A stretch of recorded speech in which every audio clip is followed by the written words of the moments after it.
pamphlets. It gives you a little 20-question quiz about, you know, if you answer this, at the end you'll know if this person's an independent contractor or a regular employee. So I really recommend utilizing it. Just because I'm trying to save on time here, I'm not giving you a long answer. But these resources are very good and valuable. Because the other thing I didn't talk about is that there's some required posters all employers must be posting about all kinds of laws, state and federal, and this website, this association in California Chamber has that. Also, one question I'm going to give an answer is, what's the difference between California and federal laws when it comes to employment? Well, California is so much more employee-friendly that it trumps the federal laws. That's why when we were talking about protected classes, even though federal had a long list of things were protected, the California sexual orientation protection or domestic partner laws, they will trump federal laws when it comes to our dealing and doing business here. Anything else? Susan, I have a question. So sure. Obviously companies can hire directly, but then there's also the option to look at contingency firms and then also to look at retained search. Can you talk about the distinctive differences between those two groups and what to be looking for to find the appropriate partner for your needs? So let me clarify your question. Retained search is when you're looking for a regular employee and you're asking for external recruiters. You're outsourcing a recruiter to hire for you. Is that what you mean? Retained search is, executive search usually. Got it, like Hydrix and a third of Starbucks. first year base and bonus based on performance. Right. So, yeah, you kind of sort of answered some of that question, because at the certain levels when the compensation and the level of person's experience is higher, you do want to use the retained searches. But if you're just wanting a database entry or accounting some payable person, you would go to a Manpower or some of these other contingent workforces. So also with networking, if you want to find that more of the higher level person, you can find who the best recruiters are that can help you with the higher level recruiting. Does that answer your question? Super. I think we're at time, so let's... Gary, we've got 30 minutes left now for a general conversation with the panel and the audience. Yeah? Great. So we'll open it up to general questions then for the panel. We do have some extra time, so are there any general questions, follow-up questions any of you want to ask any of the members of our panel while we've got some time?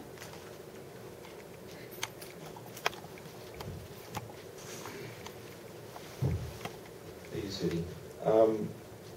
You didn't get an opportunity to discuss what the changes were to the recent laws for patents. I was wondering if you could go through those, please. Sure. One of the major things, can everybody hear me? Yeah. That would affect you directly. Some of them are very procedural, is the fact that U.S. is moving toward the rest of the world, which is first to file instead of first to invent. That doesn't go into effect for another 18 months, but is inevitable. So you need to be very careful not to speak your idea, because you will lose your rights to file in the U.S., with some exceptions, of course, but definitely abroad. Everywhere in the world, if you disclose before you file, you have no rights anymore to file for your application. So that's one major criteria. The other one was also similar to abroad, which is a company can file for the application, which is different than what the U.S. has always been, which is the inventor has to file. That is actually, I think, is going to cause a lot of issues, because there's a lot of case law. Just recently came on Stanford versus Roche, or Roche versus Stanford, having to do with the kind of language you use in assignments, if somebody has an obligation to assign. So I would be more cautious about not to follow some of the broader or simplified or easier ways of filing. But first to file is, I think, one of the most critical. And there are some other ways that you can enhance the prosecution speed, but that costs extra money to do that. So you want to be cautious about that. And if I may, there's one other thing that is very different. We talked about immigration and corporate law.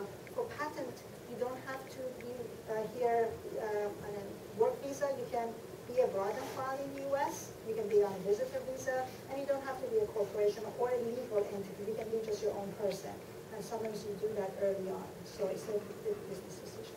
If a company has chosen to file a provisional patent, when should they look at moving forward with the next step in that process? Sure. Either way, 1 year. That's your maximum allowable time. You can abandon that provision or nobody will know about it because it's secret.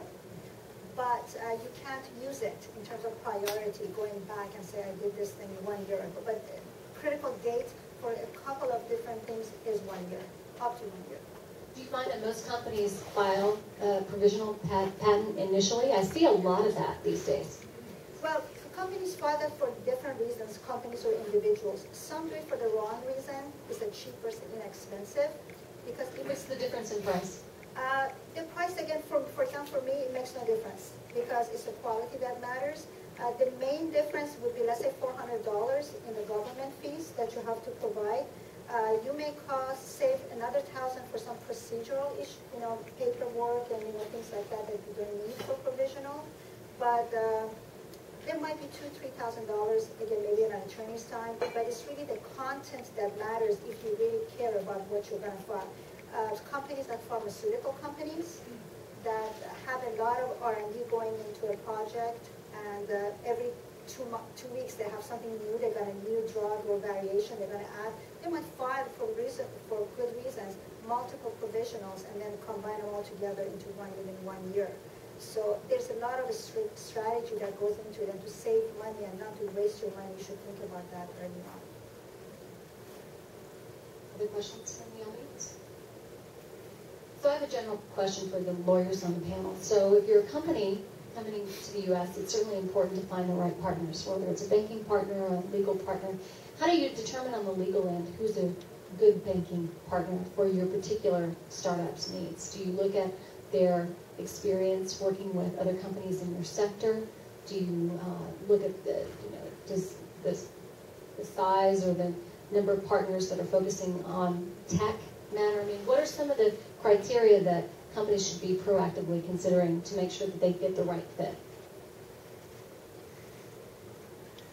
Well, if they have an option to work with Silicon Valley Bank, it's not easy to get into the club, as somebody mentioned earlier. That's certainly the way to go, just for contacts and resources. But short of that, we look for, we refer to the Bank of San Francisco for people who couldn't make it with you guys, just because we have a fantastic relationship with them. My business partner's on the board of directors there, and a vice president of the bank will do something for you if you really need it done. It's not the same as being with Silicon Valley Bank, because they just don't have anywhere near the resources, and it just doesn't open doors for you. But it's good quality banking where somebody who can really get something done can help somebody. So Carrie, I think, is this working? I can think you're on. No. I'm going to switch. You're still on. I am. Okay. So I think, Carrie, you were also asking about how does one select a law firm? Okay, so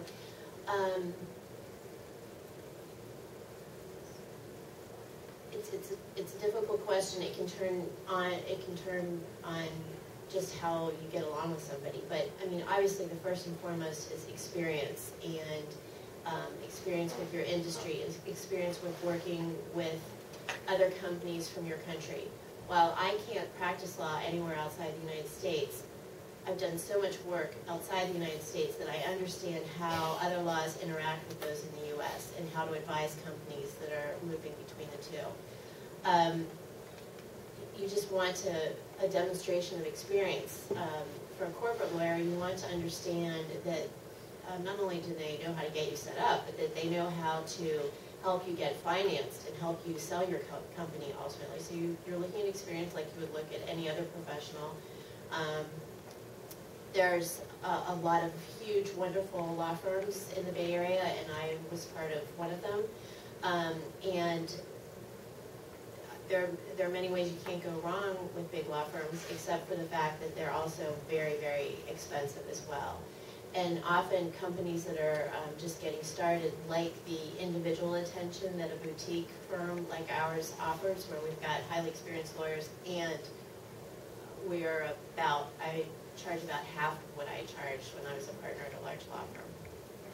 One other comment, I think, just elaborates on that. All of the stuff that we do, including banking, is a personal service. The organization and the resources matter a lot, but you have to think about what your business need is at the time, and it's really about relationship. It doesn't really help you to go to a very famous bank or a law firm or anything, or a physician for that matter, or a medical group, if you're not going to get personal attention, because it's a personal service. It's a person who's going to treat you, who's going to help you with banking, with financing, with networking. At any given day, I think all of us are actually your marketing arm, because we're looking out for you. So whether you go with big or small, think about who you're going to be dealing with on a day-to-day basis. Yeah, I think that's a very good point. You know, there are lots of service providers out there, but you really want those that can be your advocate in the market and articulate your value proposition when they're in front of investors, which we often are, or other corporate executives. I think that's also important, because that's absolutely correct that we are an extension of your team, basically. On HR recruiting note, so much of what happens in the Valley today is really focused on finding technical expertise. How do you validate for that? I mean, resumes are static. People have referrals, and referrals will always say great things about those people. How do you really check for that in a consistent way? So obviously, the behavioral questions that I talked about is one way to check for it. Just don't give yes or no answers. And I've actually had my managers put a test together, a consistent test that they will ask the applicant to perform. Or they've given them a logarithm to answer. And then they come back to me and say, that guy failed. He couldn't even do X, Y, Z. So as long as you're consistent with your testing, your questioning, and you're not violating any of those protected areas, I think you can pretty much dig deeper, a lot deeper. And it's interesting, there's a lot of traction in the recruiting space today in terms of technology platform-based solutions that really are moving to kind of validate these technical claims in new and innovative ways, whether it's through video testing or through major corporations like Microsoft and Intel offering certification tests that then these candidates can put on their LinkedIn profile or on any other posted profile to say, yes, I'm certified by Microsoft that I actually can do, coding or whatever it might be. We also have the professional engineering certificate, which is highly valued. Not everyone gets a PE license or certificate. It's a grueling studying. Are you a PE licensed person? No. You're nodding like you may be. I wasn't sure. But yeah, if someone's already got that certificate, you can still ask them the same consistent question, but that's a high caliber level person. What are some of the general pitfalls that a foreign-based company coming to the U.S. should try to avoid, or those that you see consistently taking place? It's a really broad question, but I think it's probably one that has 2 or 3 points that can be profiled. I can mention 2 things, and I'll be happy to address offline, is right to use. I have consistently very successful international companies. Thank you. International companies who have a great successful product or service abroad, and they're now going to enter to the U.S. They're not all entrepreneurs, but they start and they realize that they can't use their trademarks because they're going to be infringing somebody else. They can't really make or sell that product because they're going to use somebody else's patent that is issued in the U.S. So freedom to operate or right to use, same thing, is very critical. I think that's the first major mistake that I see with foreign companies.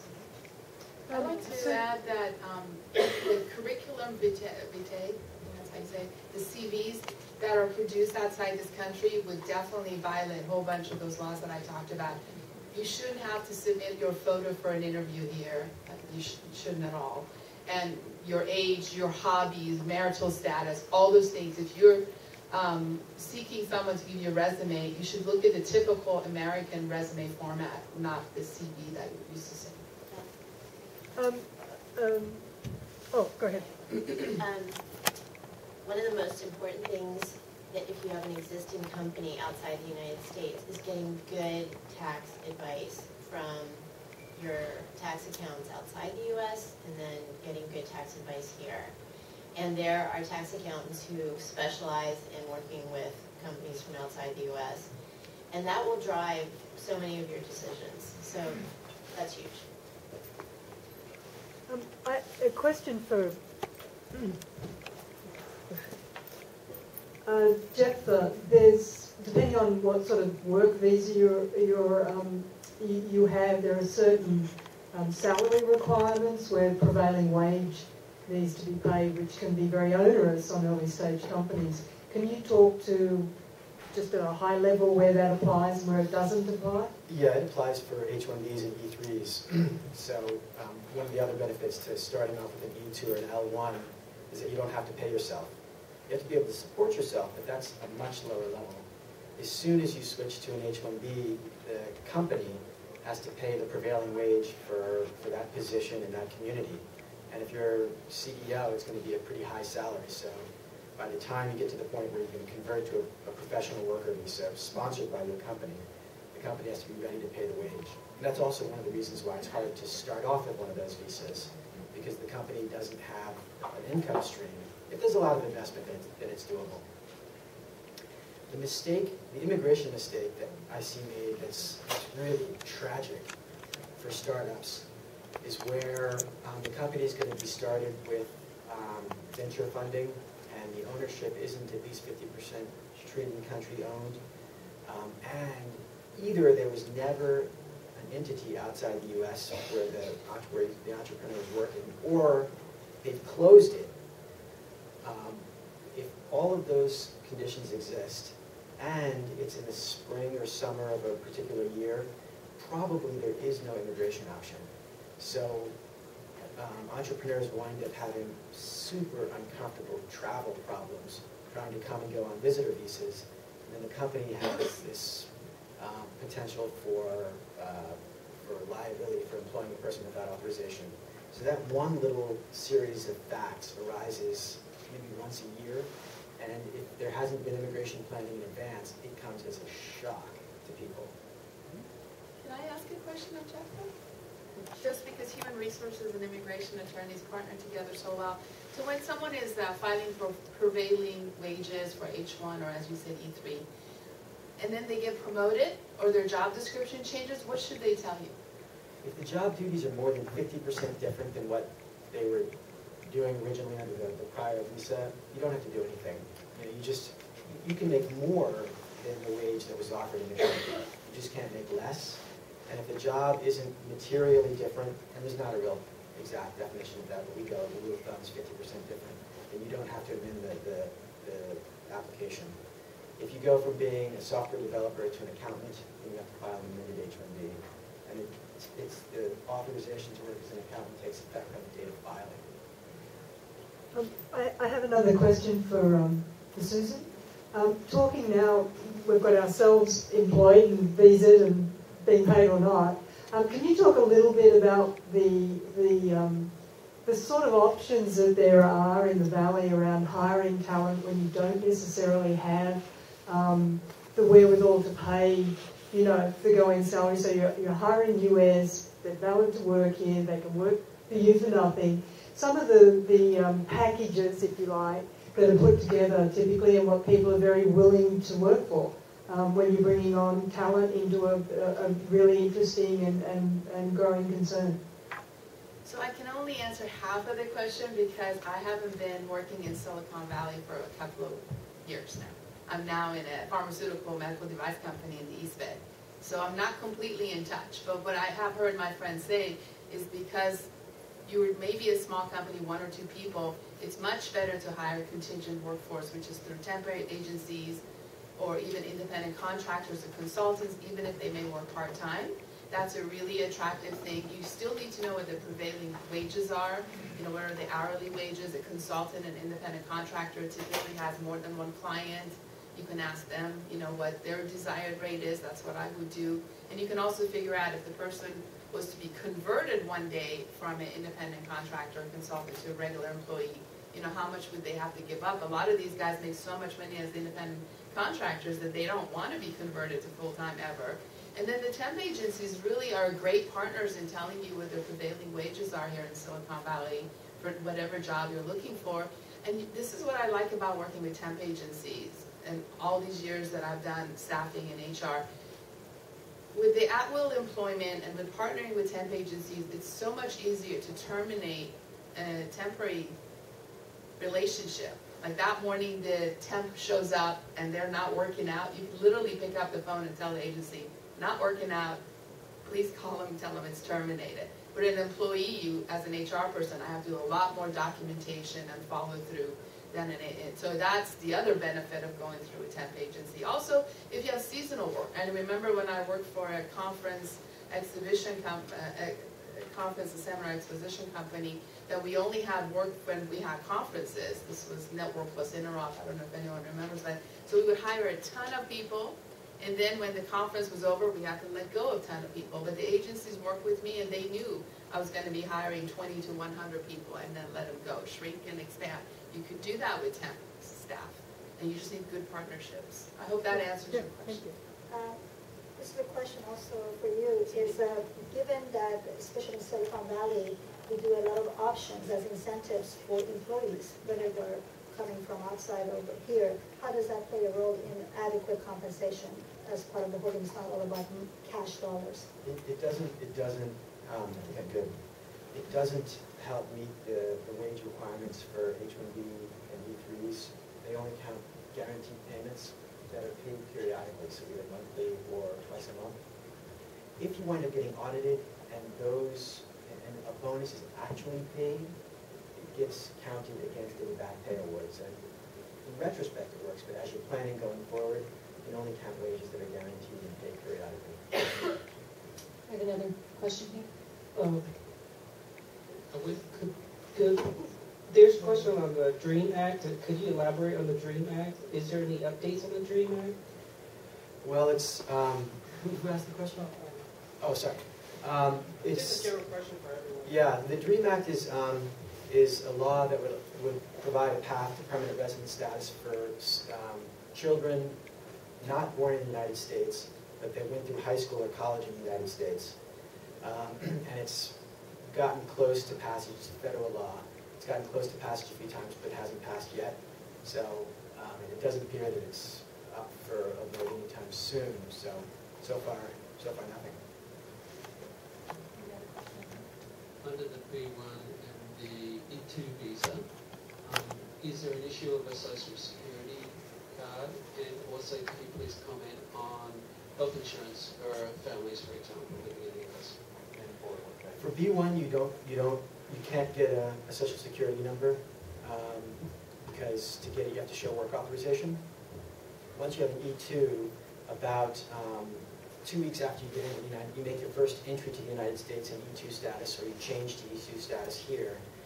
Your work authorized status will be updated in a variety of systems, including the Social Security Network, and you can get the Social Security card. Health insurance in the United States is more of an HR issue. It's not really attendant to any of the visas except the J1 visa, where you have to have certain health insurance. Otherwise, it's a human resources issue. Did you want to know about benefits or healthcare? Just like how much do we need to spend? Well, it varies on what kind of offering you have. I know that when I was with a startup company, we just outsourced that whole thing to TriNet. Because when you're just small, you don't have leverage to work with brokers and get the best rates. But if a whole bunch of small little startup companies got together, and at the time, TriNet was the go-to, I bet they have other competitors now too. So a whole bunch of little startups can go on the same little package, brokerage. The brokers could definitely negotiate better rates for you. Because I think individual insurance at a small level, it's not as worthwhile. So there might be other people in the audience who might know how to do that for a startup. So would that be a requirement to provide health insurance to your employees? Let's say small size companies versus larger. No, I didn't see a requirement. It just makes it more attractive. And that's why sometimes temp agencies are attractive, because a lot of temp agencies will give their employees benefits at a minimal. But as you grow, it's definitely something to look at, and hire your own insurance brokers. They work really well. I work for a small company in San Francisco of 20 people, and the broker helped them. But when you're really little, you really need to go into a group insurance situation to get the best benefits.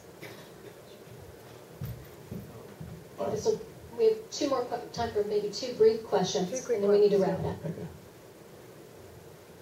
I'm sorry if I'm showing my ignorance here. In Australia, we have mandatory superannuation for retirement plans, which is employers have to pay 9%. Is that essentially what the 401k is in the USA? Can you explain that? I think there's a parallel to 401ks in the US. 401k is not mandatory. No. We encourage our employees to contribute to it, and at my current company, they even give matching. For every 2% that the employee puts in 401k, the company matches it. But I work for a company that's 85,000 employees worldwide, so they could leverage and do that. This current company also has pension. But most small companies don't have the program. Again, if you go with something like TriNet, they may have outsourced it to Schwab, Charles Schwab, and so your employees could have their 401k IRAs put away there. One final question. This is for Jeff though. I'm currently on a B1 visa now, and I'm just curious as to the windows of opportunity. It's valid for 5 years, but obviously they let you stay for 180 days at a time. The question I've got is, because we're currently still doing business in Australia, I'm just trying to work out my options still. When I leave the country at the end of the year, what's my likelihood chances of, like, I'm trying to work out the best path as to whether I come back, can extend for another 6 months, if there's a certain window I need to be out of the country for, while we're sort of trying to get this together.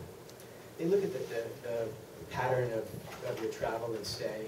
So if it looks like you're getting to like 170 days more than once and then out for less than a month, probably you can only make 2 entries like that before you'll get pulled aside and really questioned. And then they'll tell you during that interview what they plan on doing with you. You know, they're going to say, like, we'll let you in this time for 30 days, but then you have to be out for 6 months before you can come back. Before that happens, you want to have a plan in place. And a lot of it depends on what you want to do. Like if you're here developing software and really just want to be here physically, but you're not doing anything else, it may, once you make that first departure and you're out for a short period of time and you come back, you have to kind of weigh the risk of being stopped coming back versus just not having international travel, because they'll usually let you in for another 180 days, and then you can pretty easily get an additional 180 days to just be here without leaving if you're on a B1 rather than visa waiver. But it kind of depends a little bit on what they're telling you as you're coming and going the last trip. At some point, you can feel, based on how they're talking to you, they'll just tell you that the next time you're going to have trouble. So then you have to decide, okay, next time I come back, I'm going to come back with work authorization, or I'm not leaving. Sure, and I'm coming to talk to you about that. Okay, great. So we're at time, so I want to take a moment to say thank you so much to our panel of speakers this morning. I think each of you provided a lot of useful, detailed information that I know each of our companies and entrepreneurs this morning can take away with them and hopefully use to their advantage as they look to do business here in the U.S. So thank you all for your time.